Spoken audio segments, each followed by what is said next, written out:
Bonsoir à tous, bienvenue dans Buenos Aires Calcio, encore 30 minutes de foot tous ensemble pour cette édition du lundi soir, maintenant dorénavant pendant la trêve on va dire, enfin même si c'est pas vraiment la trêve pour les internationaux, mais effectivement pendant la trêve on fera une émission, je ferai une émission que le lundi soir, donc voilà, merci d'être là, au JCRM, donc... t'as changé de pseudo Forza Youth, pas de problème.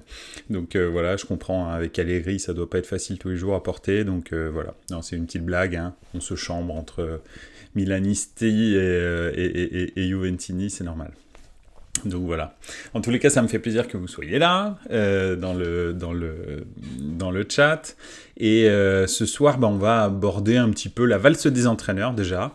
Hein, parce que effectivement, Luis Enrique, Fonseca, Ancelotti, tout ça, on a eu énormément de nouvelles ces derniers jours. D'ailleurs, hein, c'est même pas cette semaine, c'est vraiment ce week-end là que ça a bougé. Et même aujourd'hui, en l'occurrence pour Ancelotti, donc on va revenir un petit peu dessus. On va parler un petit peu du mercato, voir un petit peu quelles sont les directions que prennent différents clubs qui ont déjà été actifs. Alors pour l'instant, il n'y a pas de, il n'y a pas d'énormes mouvements, mais quand même on commence à voir ébaucher certaines choses, en particulier au Real, au PSG.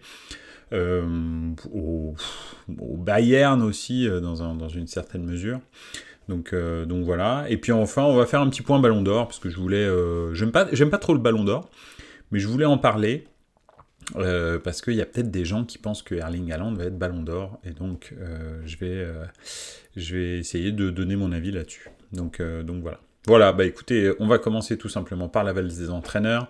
Et effectivement, ça commence par Luis Enrique au Paris Saint-Germain. C'est fait, quasi fait. Il n'y a pas eu là encore la signature, mais a priori, les décideurs à Doha ont décidé que c'était Luis Enrique. Ça va dans le sens de plein de choses au Paris Saint-Germain. Si je dois donner mon avis sur Luis Enrique, déjà il est hispanophone. C'est assez important en fait dans le vestiaire du Paris Saint-Germain, bizarrement, mais c'est comme ça, pour de vrai. Donc voilà. Ensuite, il a l'expérience d'avoir gagné une Ligue des Champions, c'est important. Déjà, hein, depuis Ancelotti, ça n'avait pas été le cas. Il n'y a pas eu de support d'entraîneur qui avait déjà gagné la Ligue des Champions, qui avait été entraîneur du Paris Saint-Germain. Donc Ancelotti, c'était vraiment le tout premier entraîneur de l'ère qatari, hein. Alors, sachant que je ne compte pas Camboire comme étant un entraîneur de l'ère qatari, vu qu'il n'avait pas été sélectionné par le Qatar. Donc voilà. Ouais, alors je rigole parce que dans les commentaires, il y a marqué donc après avoir pris le joueur de la remontada, en l'occurrence Neymar, place au coach de la remontada. Effectivement, comme ça ils auront tout fait, ils auront bouclé la boucle, c'est vrai, ça c'est absolument vrai. Mais justement, en parlant de joueurs de la remontada, Luis Enrique, a priori, d'après ce que j'ai pu lire, écouter, entendre, etc., a une bonne relation avec Neymar. Donc ça aussi, ça peut faciliter peut-être pas l'intégration de Luis Enrique, parce qu'il s'en fout comme de sa première chemise, je vais vous en parler un petit peu après, mais effectivement, en revanche, ça peut faciliter le fait que Neymar peut-être soit plus motivé par le projet parisien grâce à Luis Enrique, parce que je crois qu'ils ont une plutôt bonne relation, et Luis Enrique a énormément de personnalité. Alors ça, justement, c'est le deuxième point qui peut faire en sorte que c'est très intéressant pour le Paris Saint-Germain, c'est que Luis Enrique est le boss. C'est-à-dire qu'il n'y a pas de... Même, on l'a vu avec la sélection espagnole, lui, en fait, c'est ni Dieu ni maître, hein. Il fait exactement ce qu'il a envie de faire. En l'occurrence, je vous dis ça, pourquoi ? Parce que, avec la sélection espagnole, il avait décidé de ne pas vraiment répondre aux interviews de conférences de presse, mais de plutôt répondre directement aux supporters via une chaîne Twitch, en l'occurrence. Hein. et c'est ce qu'il faisait tous les soirs de match, ou les lendemains de match, ou les veilles de match. Il animait son petit Twitch, exactement comme je suis en train de le faire. Alors, un petit peu mieux, parce qu'il y avait un petit peu plus de production. Mais oui, effectivement, il animait son petit question-réponse avec avec les supporters. Et d'ailleurs, ça avait vraiment déplu à la fédération espagnole. C'est aussi pour ça qu'il s'est fait virer, parce que finalement, son bilan avec la fédération espagnole était plutôt pas mal, vu que, ok, bon, il s'est fait sortir en huitième de finale là, par le Maroc, donc ça c'était plutôt une contre-performance, avec tous mes respects pour le Maroc, mais c'est quand même une contre-performance. Je sais pas, hein, on verra bien, hein, mais j'ai pas l'impression que le Maroc ait une génération de dingue. J'ai l'impression qu'ils ont réussi à faire un commando pendant une compétition, et c'était très très bien, franchement c'était génial. Mais en l'occurrence, c'est vrai que je pense pas que ce soit une grande équipe le Maroc. Je pense que c'est une bonne équipe qui a surperformé pendant une compétition. On verra, peut-être que l'avenir me donnera tort, mais voilà. Alors, juste, je vais faire un petit tour dans les commentaires. Bientôt, ils vont jouer au Camp Nou, le PSG. Oui, c'est possible, hein. Le joueur, l'entraîneur, peut-être le stade. Surtout qu'il cherche à déménager, hein. Donc, voilà. C'est sûr que lui, les critiques, il s'en tape complètement. Il est sûr de son fait. Génération Moyen-Orient pour le Maroc, mort de rire. Ouais, effectivement. Bon. En tous les cas, si on revient sur il est sûr de son fait, les critiques, il s'en tape complètement. Absolument. Et ça a un avantage, c'est que effectivement, lui, il va prendre des décisions dans le vestiaire du Paris Saint-Germain, et peu importe les envies de Doha, les envies de Nasser, les envies du gardien du stade, les envies de... Alors, attention, hein, parce que le gardien du stade au Paris Saint-Germain a énormément d'influence. Hein. Le gars qui fermait le terrain de tennis quand Nasser jouait au tennis, etc. Bref, tous ces gens-là qui ont beaucoup d'influence dans le microcosme parisien, en l'occurrence, lui, il s'en contrefou. Donc, s'il doit mettre Neymar, Mbappé, et puis il y aura plus Messi, mais en tous les cas, Neymar, Mbappé sur le banc pour faire jouer je sais pas qui, et Kitike, et puis je sais pas qui, parce qu'il estime que Neymar et Mbappé sont pas au niveau physique ou dans l'implication, il le fera. Il en a rien à foutre. Le seul truc qui pourrait être un petit peu dangereux avec le Paris Saint-Germain, c'est qu'en fait, si effectivement toute la cour de Nasser et le fait que les décisions soient prises très très loin du Paris Saint-Germain, c'est-à-dire à Doha, les décisions essentielles, il est bien possible qu'il claque la porte au bout d'un mois ou deux.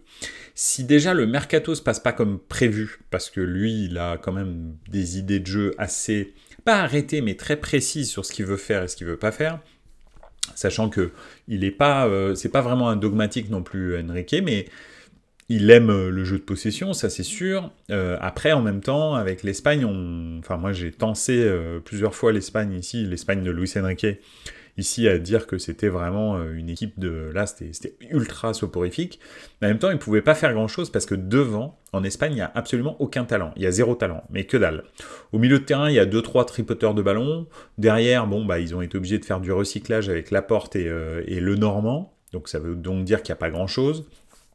Hier soir, il y avait Laporte, Lenormand, qui sont donc pas espagnols, et à gauche, vous aviez Jordi Alba, et à droite, Carvajal.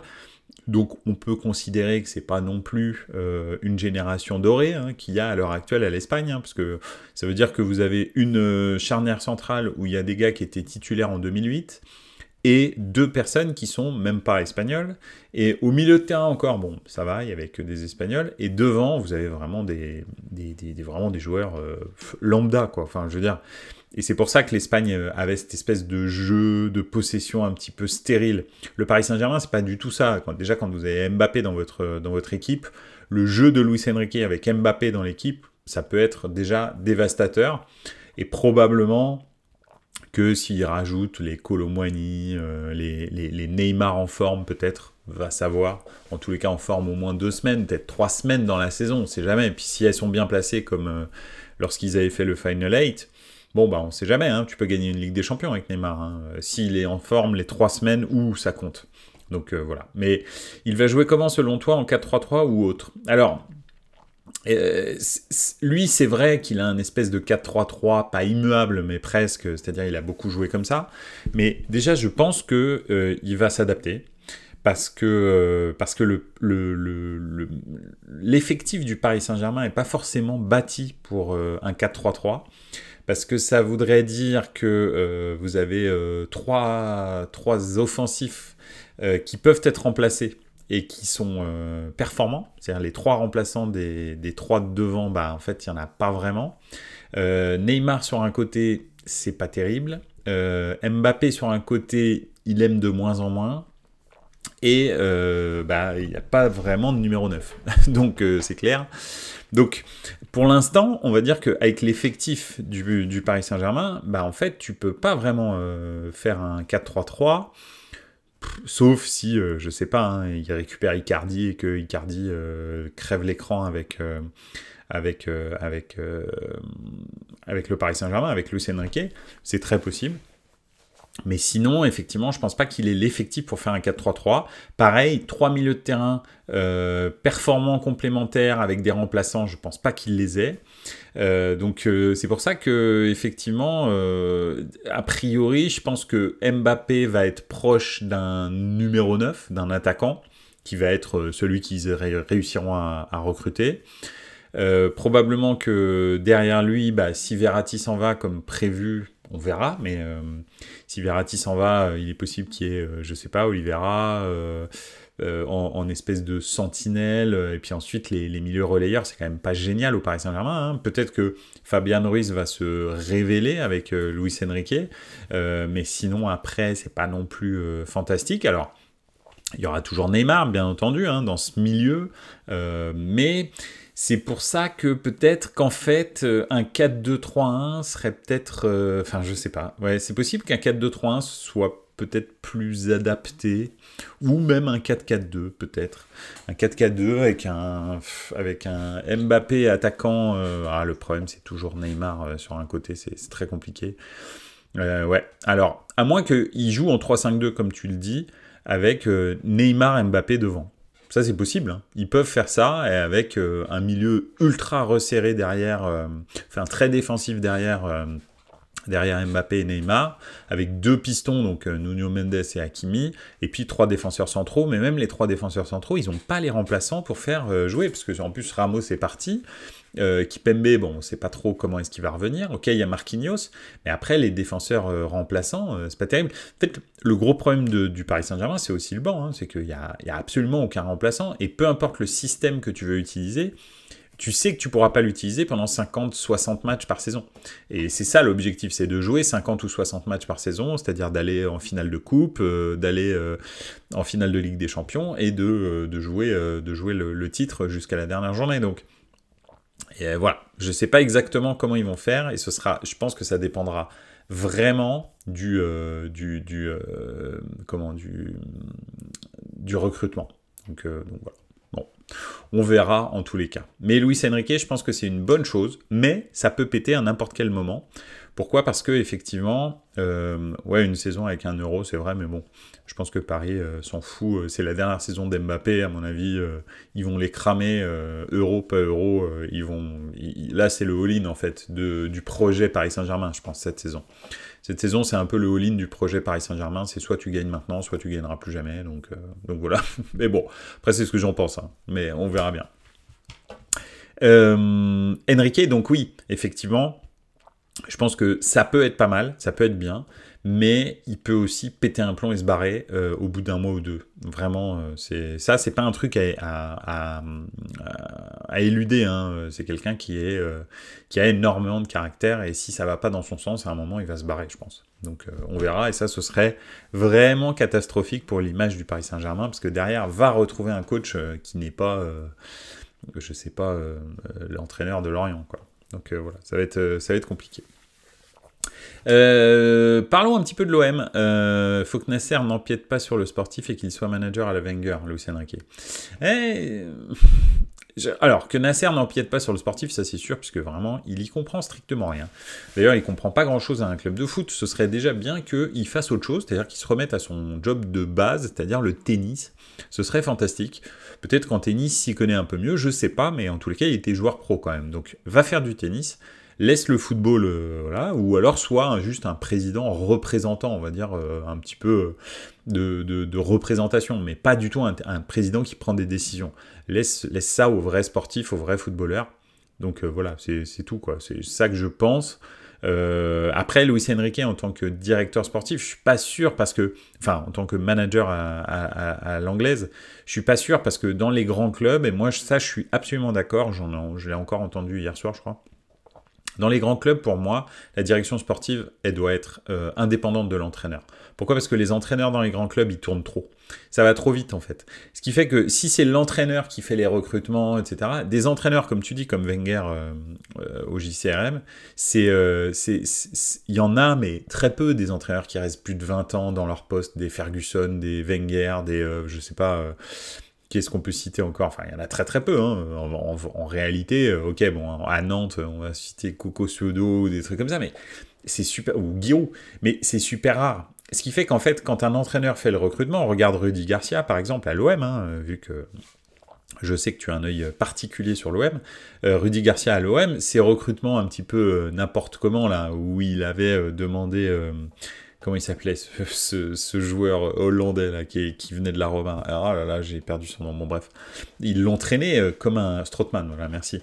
Ils l'ont traîné comme un boulet parce qu'il avait un salaire stratosphérique pour rien en fait.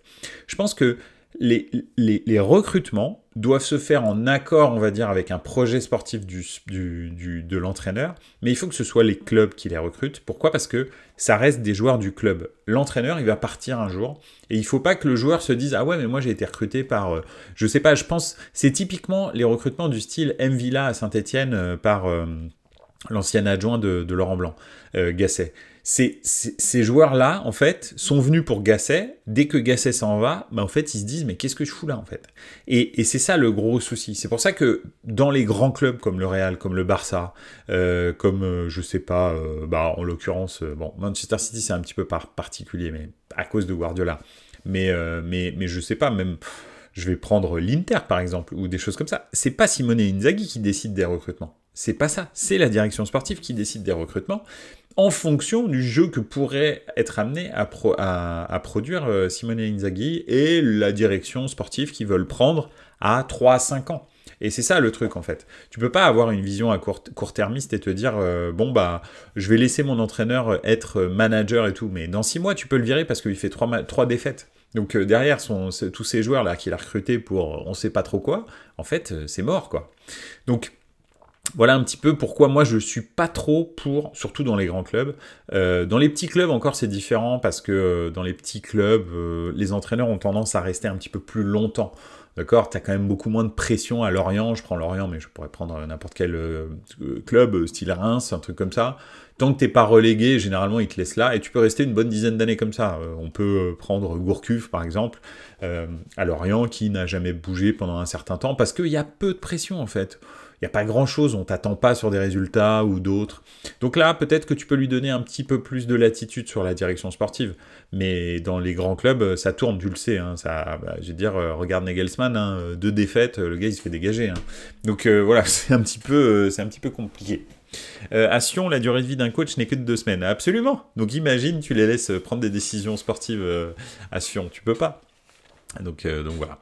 Voilà, moi c'est pour ça que le gros problème, c'est juste que ce qu'ils ont fait là, le Paris Saint-Germain, je vais continuer avec ça, hein, tant pis, on prendra du temps là-dessus, et c'est très très bien, c'est très intéressant.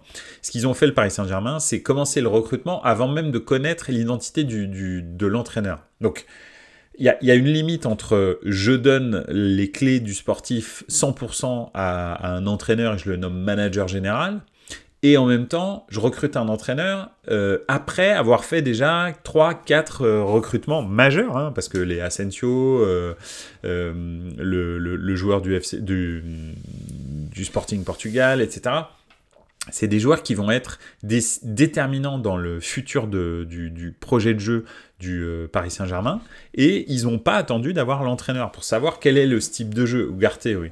Oui, bah, c'est pas encore officiel, parce qu'officiellement, le marché des transferts est pas ouvert. Sauf pour les gens qui n'ont plus de contrat, je crois. Donc oui, officiellement non, mais bon, voilà, c'est un petit peu comme, je sais pas, Nkunku à Chelsea, des trucs comme ça, rien n'est officiel, mais on sait que ça va arriver.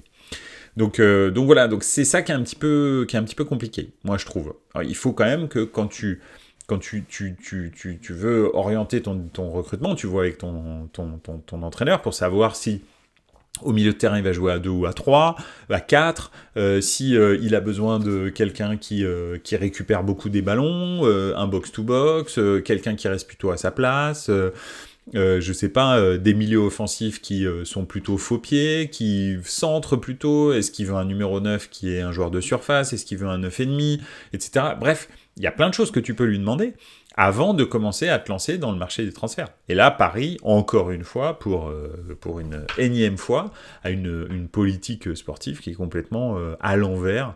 Et c'est ça le problème. Campos, pas Campos, c'est la même chose. De toute façon, Campos, la seule chose qu'il essaye de faire, c'est caser des joueurs de Mendes et prendre 30% au passage. Donc voilà, c'est simple, hein, c'est pas compliqué, c'est pas un directeur sportif, lui, c'est juste un... T'as l'impression que c'est les frais bancaires, Campos. Tu sais pas pourquoi tu prends des frais bancaires, ils font travailler ton argent, mais tu prends quand même des frais bancaires. Bah, c'est exactement la même chose. Campos, c'est exactement la même chose. Donc voilà. Bref. Voilà un petit peu pour Luis Enrique et le Paris Saint-Germain. On va enchaîner sur Fonseca et l'OM. A priori, c'est l'option numéro 1. Et franchement, ce serait, moi, je trouve, une super opportunité. Fonseca est un entraîneur qui fait très très bien jouer ses équipes. Je pense que Lille a été une des équipes les plus belles à avoir joué du championnat de France. Ce qu'il a fait avec le Shakhtar, c'était très bien. Avec la Roma, ça s'est un petit peu moins bien passé, mais il y a eu des séquences qui étaient très très bonnes. Et je pense qu'avec l'effectif de Marseille et les compétitions qu'il a jouées, c'est-à-dire la Ligue des Champions potentiellement, espérons, hein, c'est pas sûr ça, parce que encore une fois, ça fait très longtemps qu'un club français n'a pas passé les qualifications pour la Ligue des Champions. C'est malheureusement la dernière année, mais voilà, c'est pas sûr. N'importe quelle équipe tchèque peut les taper, hein, n'importe comment. Et c'est vrai que, voilà, Fonseca, je pense que c'est vraiment une super idée, si c'est vraiment sûr. Alors, pour moi, le nouveau coach de Marseille est déjà là et n'a pas été divulgué par la presse et bosse déjà sur le mercato. Je pense aussi, ouais, absolument. Mais toi, tu penses pas que c'est Fonseca ? Tu penses que ça va être quelqu'un d'autre ? Ou alors tu penses que c'est Fonseca et qu'il bosse déjà sur le mercato, ce qui est très possible. Hein. Parce que le problème, c'est juste qu'il faut qu'il fasse un transfert avec Lille parce qu'il est sous contrat avec Lille. C'est pas des transferts mirifiques. Les entraîneurs, généralement, c'est juste le salaire de l'année de contrat, quoi. Ou des 2 années de contrat qui restent. Donc voilà. Bon. En tous les cas, si c'est Fonseca, et ça a l'air d'être ça, ce serait franchement une super nouvelle, moi je trouve. Non pas Fonseca, Trompliquet à le faire partir. Ah ouais ? Bon bah écoute, on verra. C'est dommage parce que je pense que ce serait l'entraîneur idoine, c'est-à-dire un entraîneur comme les aime Marseille, c'est-à-dire un entraîneur qui fait jouer ses équipes. Je pense que c'est un entraîneur aussi qui a eu beaucoup d'expérience maintenant et qui a ce qu'il faut pour absorber toute la débauche d'énergie que demande l'entraîneur de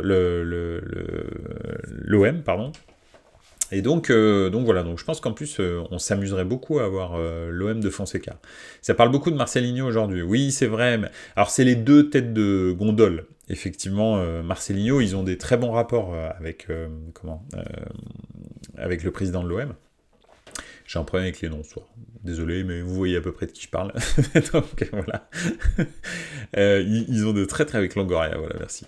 Ils ont de très bons rapports avec le président de l'OM. Donc c'est plutôt c'est possible. Et puis Marcelinho a fait du très bon boulot au FC Valence avant d'être viré de façon rocambolesque par Peter Lim, mais bon, bref, ça c'est un autre problème.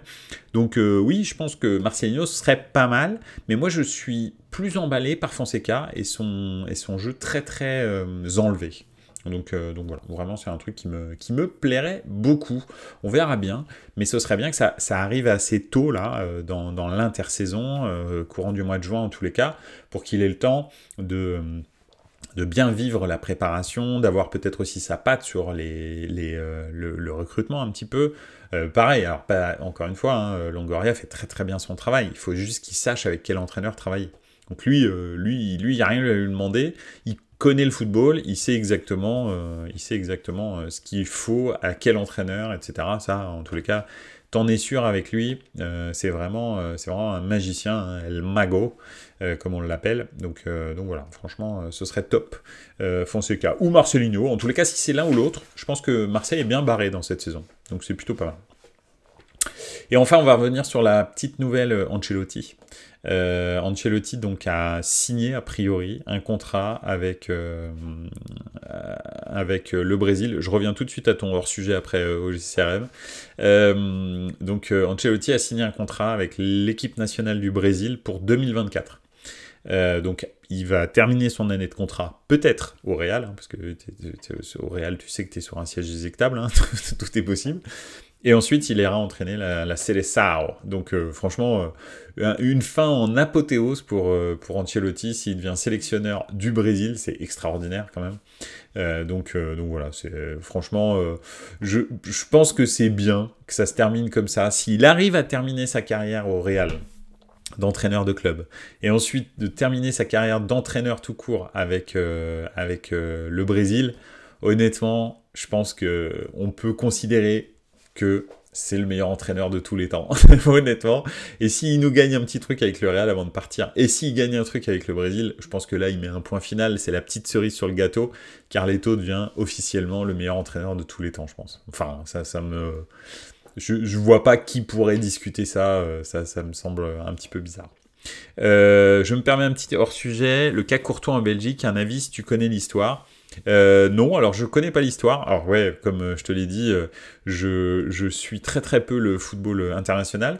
Comme vous l'avez vu la semaine dernière, j'étais en direct d'Édimbourg dans des positions un petit peu bizarres pour des questions techniques. Donc j'ai pas trop suivi le foot, et encore moins le foot international la semaine dernière. Je me suis rattrapé ce week-end, bien sûr, mais non, j'ai pas vu les histoires de Courtois, je sais pas. Voilà.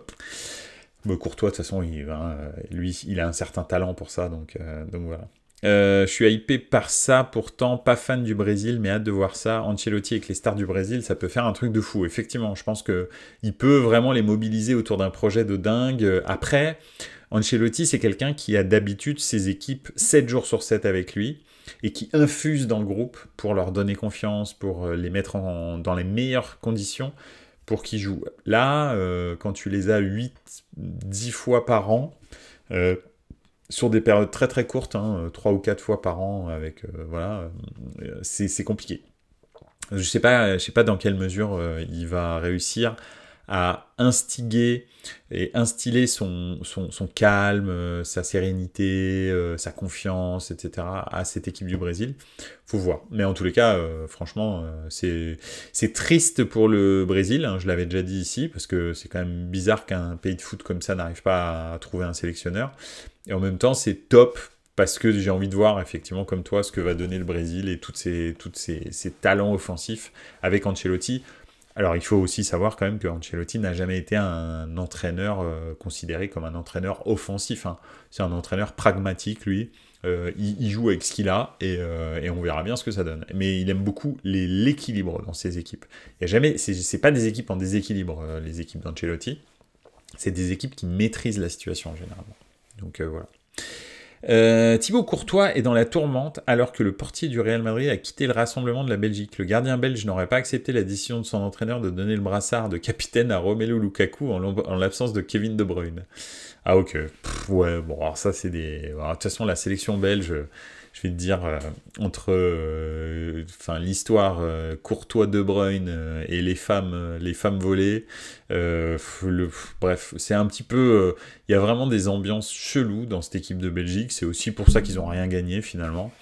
Donc voilà, je pense que s'ils avaient eu une cohésion bien meilleure, avec des gens beaucoup plus motivés par le travail, hein, parce que je pense à Eden Hazard qui fanfaronne là en conférence de presse à dire en même temps ça fait 2-3 ans que je suis au repos, mais enfin ouais, mais parce que tu travailles pas en fait. C'est pas compliqué, t'es blessé, pourquoi? Parce que tu fais n'importe quoi en dehors du foot, et ensuite tu travailles pas, donc c'est pour ça que depuis 2-3 ans tu joues pas au Real alors que tu leur as coûté 110 millions, hein. Donc voilà, moi ça me ferait pas marrer, hein. Je fais pas des blagues là-dessus, enfin honnêtement je serais catastrophé de moi-même, mais bon.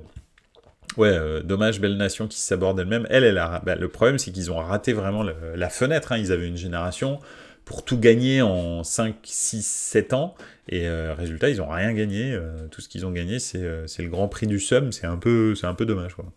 Donc voilà. C'est dommage parce qu'ils avaient une vraie belle génération. Mais déjà, là, en 2022, c'était mort. En 2018, c'était la dernière fenêtre.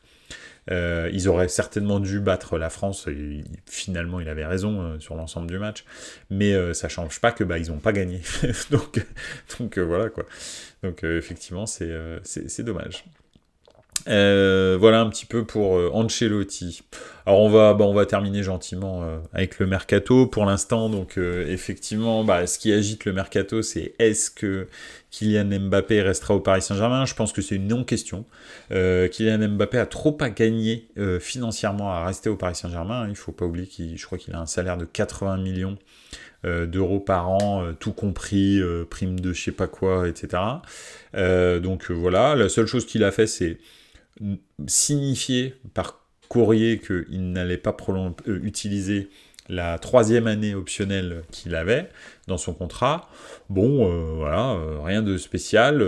C'est sa manière à lui de mettre la pression sur le club.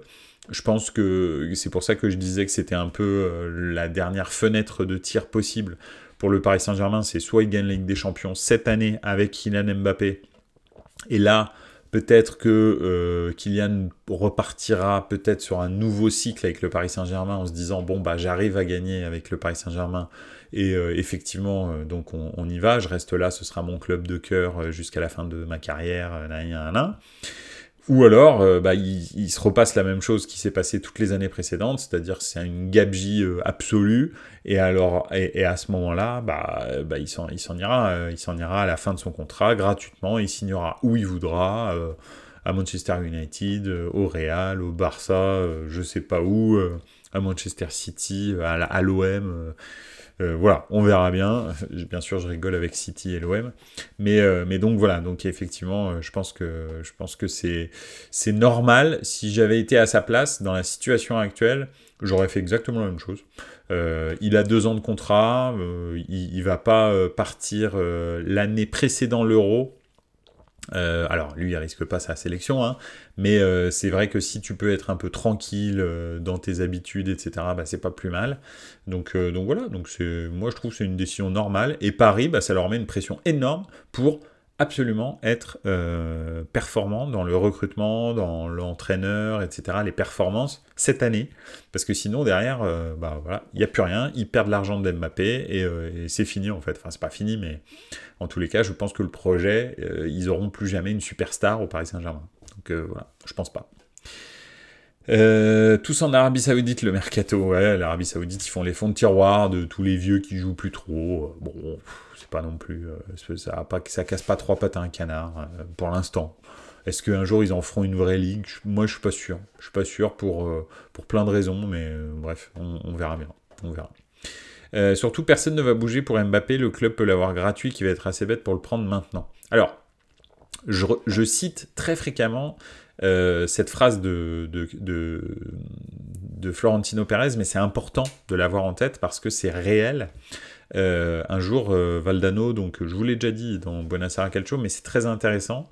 Un jour, Valdano arrive avec un joueur, je me souviens plus lequel c'était, et va voir Florentino Pérez en disant ce joueur-là, il est exceptionnel. Valdano, c'était l'ancien directeur sportif, directeur technique du Real, on va dire. Il lui dit ce joueur-là, il est exceptionnel. Si on l'achète maintenant, on peut l'avoir pas cher. Si on attend 1 an ou 2, on va le payer 100 millions. Ou 60 à l'époque, je sais plus, un truc comme ça. Et Florentino Pérez le regarde et lui dit alors à ce moment-là, reviens quand il en vendra 60. Pourquoi? Parce que au Real, c'est eux qui ont inventé les super transferts, d'accord? Tous les transferts complètement délirants qu'on voit à l'heure actuelle, c'est une invention du Real lors de la fameuse période galactique. Ils ont fait péter tous les records. Chaque année, ils pétaient un record. Enfin bref, c'était la fête. Et effectivement, le Real a besoin de ça pour ses socios. Il faut savoir que le Real est une institution politique, on va dire, vu que le président qui représente les socios est élu. Donc, si tu veux continuer à être élu, il faut leur ramener des stars. Tu ramènes pas des stars que tu as trouvées à Guingamp pour 35 €. C'est pas la politique du club. Alors, le Real a freiné un peu a freiné un petit peu la voilure avec le fait qu'ils avaient les travaux à Bernabéu, etc. Mais là, ça y est, ils sont repartis, hein, comme tu dis, les 103 millions pour Bellingham, c'est pas mal, absolument. Et s'ils veulent recruter Kylian Mbappé 220 millions, ils le recruteront 220 millions. Parce que, en fait, ça fait partie de la politique du Real. Le Real rayonne dans le monde parce qu'ils ont aussi des transferts à plus de 100 millions d'euros. Donc ils savent que c'est pas seulement... le Real doit montrer à tout le monde que c'est encore le plus grand club du monde et qu'ils peuvent se payer qui ils veulent. C'est aussi ça l'enjeu. C'est dire, ok, il y a des États en face de moi, mais moi je suis le Real, moi. Moi je peux me payer Kylian Mbappé demain si j'ai envie. 220 millions d'euros à un an de la fin de son contrat, j'en ai rien à foutre. Comme ils l'ont fait pour Eden Hazard. 110 millions à un an de son contrat, c'était complètement débile. Bon, alors en plus, quand on voit le résultat, c'était même plus débile, c'était n'importe quoi. Mais on n'en parle même pas au Real. Si t'étais le Paris Saint-Germain ou je sais pas, l'OM, mais on aurait fait un scandale sur ce transfert. Au Real, c'est une non-question. Oui, c'est un flop. Tac, mais ils passent à autre chose, en fait. Ils passent à autre chose, parce qu'à côté de ça, ils gagnent des Ligues des Champions, ils ont des gars qui gagnent les Ballons d'Or, etc. Ils ont dépensé 110 millions dans le vent. Mais comme ils l'avaient fait pour Michael Owen à l'époque, par exemple, 60 millions pour Jovic, absolument. 60 millions pour Jovic, t'as tout à fait raison au JCRM. 60 millions pour Jovic, si ça se passe au Paris Saint-Germain, mais c'est un tollé général, Jovic. Donc, au Real, ça n'existe pas, en fait. Ça n'existe pas parce que dépenser 60 millions, 100 millions, 200 millions, c'est quelque chose de normal. Ils savent très bien qu'ils ne vont pas réussir à chaque fois. Mais les dépenser, cet argent-là, fait rayonner l'image du Real à travers le monde. Et ça, ça a beaucoup plus de valeur que ce que finalement le joueur va te rapporter. Alors attention, il ne faut pas que ce soit que des flops, hein, et ils sont très très loin de faire que des flops, hein, quand ils recrutent Vinicius 40 millions alors qu'il a 16 ans, ou Rodrigo, pareil, à peu près 40 ou 45 millions alors qu'il a 16 ans, bah, quand tu vois ce qu'il donne maintenant, bon bah tu te dis, ça c'est pas des flops par exemple, ou Kylian Mbappé quand il le recrute en 2009, il le paye très cher, mais quand tu vois le retour sur investissement, il est extraordinaire, etc. Donc voilà. Tout n'est pas un flop, mais il y a quand même des sacrés flops au Real, et on n'en parle pas, parce qu'on est là pour faire claquer l'image en fait du Real. Donc voilà. Benzema plutôt, pas Mbappé. Je comprends pas. Mais bon. Ah pardon, donc toi, Mbappé au Real cette saison, tu y crois pas? Non. Effectivement, je n'y crois pas. Je n'y crois pas. Je pense que le Real va... Ça sent bien le Vlahovic ou un truc dans le genre. La Juve a besoin de vendre. Ils doivent trouver 140 millions. D'après ce que j'ai lu. Alors bon, les informations des journaux italiens, c'est toujours un peu... ça dépend qui l'écrit. En l'occurrence, le président du Torino, parce que c'est important. Ah oui, Mbappé au Real en 2009. Très belle merguez. Oui, donc, Benzema au Real en 2009, absolument. Tu as tout à fait raison. Donc, je reviens à mes journaux italiens. Le propriétaire des journaux italiens, les plus grands journaux italiens de sport, comme la Gazzetta dello Sport en particulier, sont propriétaires de Queiro, qui est le président du Torino. Donc, très souvent, il y a de la désinformation au sujet de la Juve.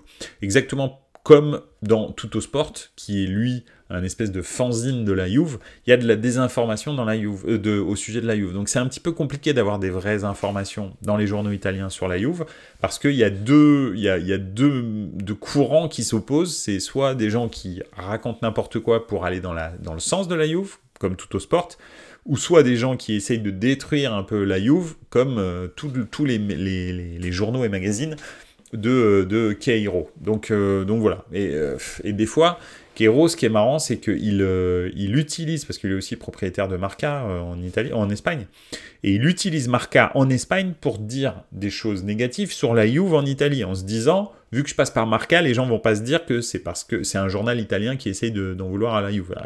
Enfin bref, c'est lunaire, mais voilà, ça existe. Donc voilà un petit peu la situation. Non, en tous les cas, Mbappé au Real, cette année, j'y crois pas. Et je sens bien un Vlahovic, parce que Vlahovic serait parfait pour le Real, en fait, très honnêtement. Moi, c'est ce que je ferais. Si j'étais eux, j'achèterais Vlahovic, 100 millions aussi, pareil, comme Bellingham. Là, tu as deux joueurs de super avenir.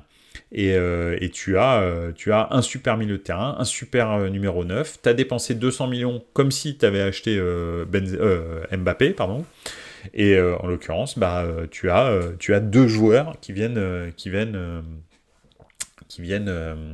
renforcer le club au lieu d'avoir un seul joueur qui vient renforcer le club pour le même prix. Donc voilà, moi je pense que ce serait le bon move. Ils ont qu'à prendre Léao au Real. Ouais, alors Léao il vient de re-signer, donc c'est pas pour partir au Real maintenant. Mais moi demain ils arrivent, ils me disent j'ai 180 millions, j'achète Léao, mais prends Léao. Hein. C'est avec 180 millions, on refait une équipe à Milan. Hein. Donc il n'y a aucun souci. Moi ça me dérange pas. Léao c'est pas non plus Dieu sur terre. Hein. Il est très très fort. Je suis très content qu'il ait re-signé au Milan. Et il est vraiment très très fort. Les gens qui n'ont pas encore compris ça, c'est qu'ils ne regardent pas la Serie A, mais il est extraordinaire. Mais en même temps, je pense qu'effectivement, ça ne me dérange pas qu'ils prennent Léao 180 ou 150 millions, hein, parce que derrière, tu fais une équipe au Milan. Pour rester sérieux, si je suis le Real, je prends Osimhen. Oui, c'est vrai, Osimhen, mais je trouve que Vlahovic, en fait, le truc, et il faut savoir aussi que le Real, ils ont une image à respecter. Ils ont une image de marque, le Real, à respecter, et je ne sais pas si tu as remarqué, mais au Real, ton image de joueur, celle que tu renvoies, on va dire ta plastique, pour pas être trop précis ou discriminant, ta plastique est importante. Et Vlahovic, il va très très bien dans la plastique du Real. Ça raconte une belle histoire. Après, attention, hein, je dis pas qu'Osimhen est moche, hein, c'est pas ça. Osimhen, il a son style et tout va bien. Juste qu'Osimhen, il touche une plus petite partie, il n'est pas européen. C'est très compliqué pour des joueurs africains de s'imposer dans des très gros clubs. Il faut vraiment être super super fort. Pourquoi ? Parce que en fait, le potentiel des gens qui vont acheter ton maillot est plus grand quand tu es européen. C'est dramatique ce que je suis en train de dire, mais c'est la réalité. Les clubs et même les équipementiers vont plus miser ou pousser pour des transferts de pays dans lesquels c'est bankable plutôt que dans des pays où voilà. Alors le Nigeria est un pays qui a énormément d'habitants, d'accord, mais on est bien d'accord que comment dirais-je, le pouvoir d'achat au Nigeria est quand même relativement limité par rapport à ce que ça peut être dans des pays européens. Donc voilà, et c'est pour ça qu'un joueur brésilien vaudra toujours plus cher, par exemple, qu'un joueur, je sais pas, africain. Parce que effectivement, en l'occurrence, le Brésil est un pays de 285 ou 380 millions d'habitants, et c'est bankable. Un joueur brésilien, tout le monde les aime, c'est comme ça, même les Européens adorent ça. Donc effectivement, tu as raison, le trio Rodrigo, Vini, Osimhen, ce serait génial, et je suis tout à fait d'accord avec toi, hein, au niveau technique. Je dis juste que le Real fait rarement ce genre de choix. Donc voilà, j'incrimine pas le Real, je dis juste que le Real a des objectifs très très clairs quant au marketing. Donc il rigole pas avec ça. Le dernier Africain au Real, c'est Essien, si je dis pas de bêtises. Ouais, c'est vrai. Probablement, c'est vrai que souvent, ils ont eu des milieux de terrain dans les années 2000 africains. Ils ont eu très rarement des attaquants africains, sans vouloir... voilà, mais c'est très très rare. Même Eto'o, ça s'est pas bien passé, et finalement, il était obligé de partir à Majorque, puis ensuite au Barça, et se venger un petit peu du Real au Barça. Donc voilà. Donc je sais pas, ce serait surprenant qu'ils prennent Osimhen. Je pense en revanche que encore une fois, attention, hein, ce que je dis sur le Real, ça n'a rien à voir avec la couleur. Hein. Attention, c'est du marketing. Parce que comme tu vois bien que Vinicius, c'est pas un problème pour le Real qui joue au Real. C'est pas le problème, la couleur. Hein. Attention, hein, je parle pas de ça. Hein. Je parle juste du fait que tu sois bankable et le marché que tu vas toucher. C'est très important pour le Real. Donc voilà. Et en plus, si tu peux être beau gosse, c'est parfait. C'est à un moment donné, pour jouer au Real Madrid, il fallait avoir posé et fait des photos. Hein. Ils prenaient quasi pas de joueurs moches. Enfin, tu avais Arbeloa, oui, c'est ça. 2-3 joueurs comme ça qui n'étaient pas non plus super. Voilà, Modric par exemple, mais c'est parce qu'il est ultra fort. Donc voilà. Zidane, oui, bon, bah non, pas Zidane, mais Zidane, il avait la classe, de ouf, donc voilà. Mais bon, voilà un petit peu sur mes réflexions quant au marketing du Real, voilà. Et puis, donc on va terminer avec ça, et puis on va passer au Ballon d'Or. Je voulais juste vous dire que malheureusement, Erling Haaland Je prédis qu'il ne sera pas Ballon d'Or. Pourquoi? Parce que Erling Haaland a failli dans la dernière ligne droite du championnat d'Angleterre et de la Ligue des Champions. Il a été inexistant entre le quart, la demi et la finale de Ligue des Champions. Et sur les derniers matchs de championnat d'Angleterre, il n'a pas non plus été décisif. Il a vraiment marqué le pas en fin de saison. C'est dommage, parce que c'est là que tu fais la différence. Il aurait pu la faire, hein. Je pense que s'il avait marqué un doublé en finale, décisif en quart, en demi et tout, ça l'aurait fait. Malheureusement, il ne l'a pas fait. Donc voilà. Salgado. Jacques Lafritte, salut. Et il nous parle de Salgado, Jacques Lafritte. C'est vrai que Salgado n'était pas... n'était pas terrible non plus. Donc voilà. Messi, malheureusement, sera le Ballon d'Or, on le sait tous, c'est acté absolument. Jacques Lafritte, je suis d'accord. Salgado, pas terrible. Mais voilà, tu vois. Après, c'est pas une question de... Roberto Carlos, par exemple, il avait sa propre esthétique, on va dire. Mais Roberto Carlos, voilà, il était bankable, quoi. C'est un Brésilien, une frappe de mule, il avait une personnalité, comme Marcelinho, un petit peu. Marcelinho, il y a des jours c'est un beau gosse, il y a des jours c'est Fabrice Eboué, hein. Donc voilà, bon, mais c'est, tu vois, voilà, il y a des jours avec et des jours sans pour Marcelinho. Donc voilà. Marcelinho, pardon, Marcelo. Je suis désolé, ce soir c'est vraiment la fête des noms. Donc voilà. Bon, écoutez, on va terminer sur ça, sur cette analyse fantastique sur la plastique de Salgado, et puis bah on va se retrouver lundi prochain certainement pour de nouvelles dingueries, peut-être des confirmations de transferts, d'entraîneurs, de joueurs, etc. Donc ça va être très intéressant. Vous m'en voudrez pas, je parlerai pas de Ligue des Nations parce que vraiment on s'en fout. Enfin, pardon, je suis désolé. Peut-être je veux pas heurter vos oreilles. Moi, je m'en fous. Donc voilà. Donc je n'en parle pas. Ça ne m'intéresse pas. Je vais vous parler de plein d'autres choses en revanche. Et puis voilà. Et puis petit à petit, comme je vous l'ai dit, on va certainement aborder des sujets transversaux dans le foot. Peut-être de la tactique, peut-être de la comment dirais-je, de la géopolitique, de la sociologie. Bref, on va essayer d'aborder des sujets un petit peu différents de ce qu'on fait la saison, toute la saison. Voilà. Merci encore d'avoir été là dans les commentaires. Merci encore d'avoir regardé ce stream Twitch, ou bien de l'avoir regardé sur YouTube en différé, ou bien encore de l'écouter en podcast.